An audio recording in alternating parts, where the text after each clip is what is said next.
ሰላም ተማሪዎቻችን፣ ባለፈው ካቆምነው ፓርት 1 መልሳችሁ ማየት ትችላላችሁ። ያንን ቪዲዮ በማየት አንድ ጥያቄ እንጠይቃችኋለን መጨረሻ ላይ።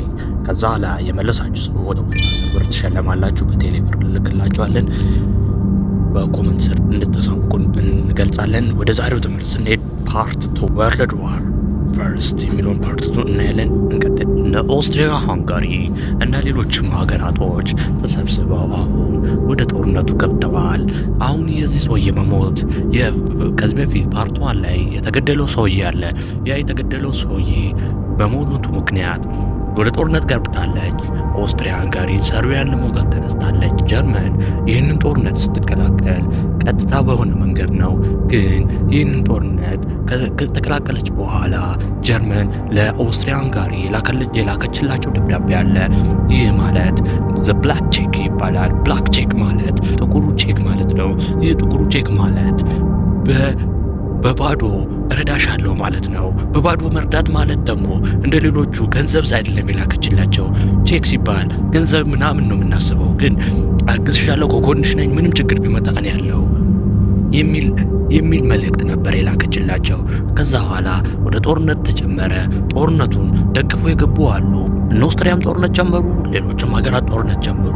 ከዛ በኋላ ጀርመንም እቅዷን እያስፋፋች ነው። በጦርነቱ አሳባ የተለያዩ ቦታዎችን እየያዘች ነው። ፈረንሳይን እንዲሁም ደግሞ ወደ እንግሊዝ እየሮጠች ነው፣ እያጣደፈችው ነው። በዚህ ሰዓት ጣሊያንን ማየት እንችላለን። ጣሊያን እስከ 1915 ባለው ጊዜ ውስጥ ለሁለቱም አትወግንም ነበረ። ለአላይድ ፓወርም ለሴንትራል ፓወርም አደግፍም ነበር። ግን በ1915 ይህንን ቦታ ለመቀላቀል ወሰነች። ከጀርመኖቹ ቡድን ከሴንትራል ፓወሮች ጋር ተቀላቅላ አንድ ላይ በመሆን ትሪፕል አሊያንስ በመባል ፈጥረዋል። ስለዚህ ጣሊያኖች ከነዚህ ቡድኖች ጋር 1915 በመቀላቀሏ ትልቅ አድቫንቴጅ አገኛለሁ ብላ ነው ያሰበችው። ከዛ ተቀላቀለች። ጣሊያንን በመግባቷ የጦርነቱ ሞቅታ ጨምረዋል። የጉድ ቀን አሁን ነው የሚባለው። ጀርመኖች ደፍረው የአሜሪካን መርከብ በመጉዳትና በውስጥ በማስመጥ የመጀመሪያው ዓለም ጦርነት የዋሴ ተጋጋለ እንዲሆን አድርጎታል። የአሜሪካ ደግሞ ወደዚህ ጦርነት እንድትገባ ረድቷታል ማለት ነው። ጀርመኖች ይህንን በማድረጋቸው ቀጥታ አሜሪካ ወደ ጦርነቱን ለመቀላቀል ወሰነ። ይህንን ጦርነት በቀላሉ አሸንፋለሁ ብላ ያሰበችው አሜሪካ ግን በጣም ፍሬሽ ፓወር ይዛ ነበር የመጣችው። ጠንካራ የሆነ ጦር ኃይል፣ ጠንካራ የሆነ ወታደር ይዛ ነው የመጣችው። አብዛኛው የማትሪክ ጥያቄዎች ላይ ዩቦት የሚባሉ የጀርመን ሰብማሪኖች አሉ፣ ወይም ደግሞ ሰርጓጅ መርከቦች ናቸው። የአሜሪካንን መርከቦች አታክ በማድረግ ወደ ውሃ ውስጥ እንዲሰምጡና ብዙ ሰዎች እንዲሞቱ አድርገዋል። ይህንን ለመበቀል አሜሪካ ተንደርድራ እየመጣች ነው። ይህ የሆነው ደግሞ እንደ አጋጣሚ ሆኖ ጣሊያን ከተቀላቀለች በኋላ በ1915 ነው። 28ኛው የአሜሪካ ፕሬዝዳንት ወድሮ ዊልሰን ይባላል። የአሜሪካ ፕሬዝዳንት ነበረ። ይህ ጦርነት በሚካሄድበት ጊዜ የተለያዩ እቅዶችን የተለያዩ የጦርነት አዋጆችን የሚያወጣው ይህ ሰው ነበረ። ከዚህ በኋላ ይሄ ጦርነት ይካሄድ፣ ከዚህ በኋላ ይሄ ቦምብ ይጣል ብሎ የሚወስኑት የ28ኛው ፕሬዝዳንት የሆኑት ወድሮ ዊልሰን ነው። ምስሉ ላይ የምታዩት ቦሎስቪክ ሪዞሉሽን 1917 ላይ በቫልዲሚር ሊኒየን የተቋቋመ ነው። እንደምታዩት ቄንጠኛ ሰው ይመስላል፣ ግን በችግር እና በመጎሳቆል ያለ ሰው ነው። የዚህ ጊዜ 1917 ላይ ቫልዲሚር ሊኒየን በሶሻሊስት ፓወር የሚታወቅ ነው።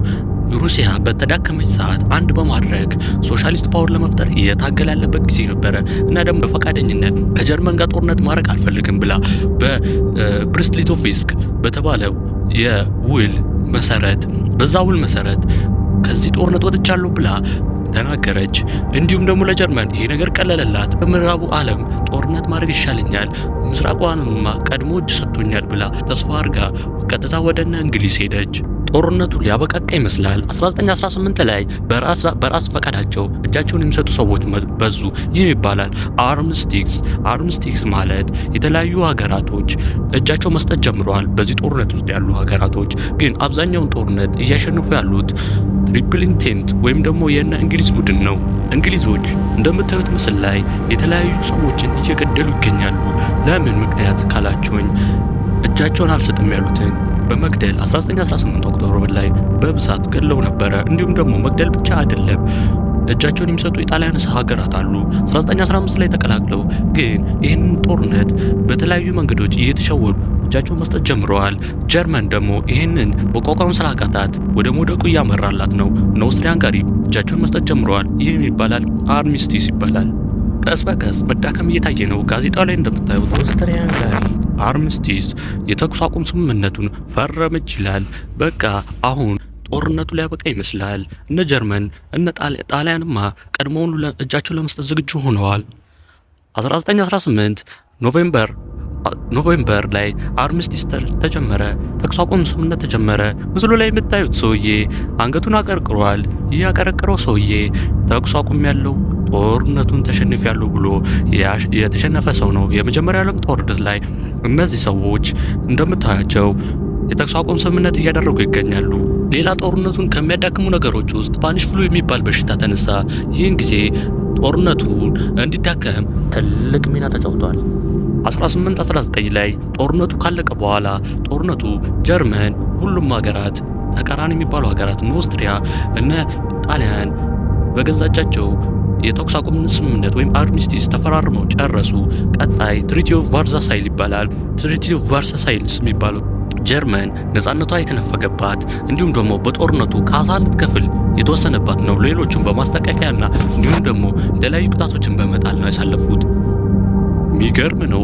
55 ሚሊዮን ዶላር ለጦርነቱ ካሳ እንዲከፍሉ ተገደዱ። እነዚህ የተዋጉት ሀገራቶች ይህ ሁሉ እንዲከፍሉ የታዘዙት ጀርመናውያንና ሌሎች ሀገራቶች ናቸው። ግን ሌሎች ሀገራቶች ይህን ያህል የሚደርስባቸው አይደለም። ግን ጀርመን አብዛኛውን ትከፍላለች ተብሎ ተወስኗል።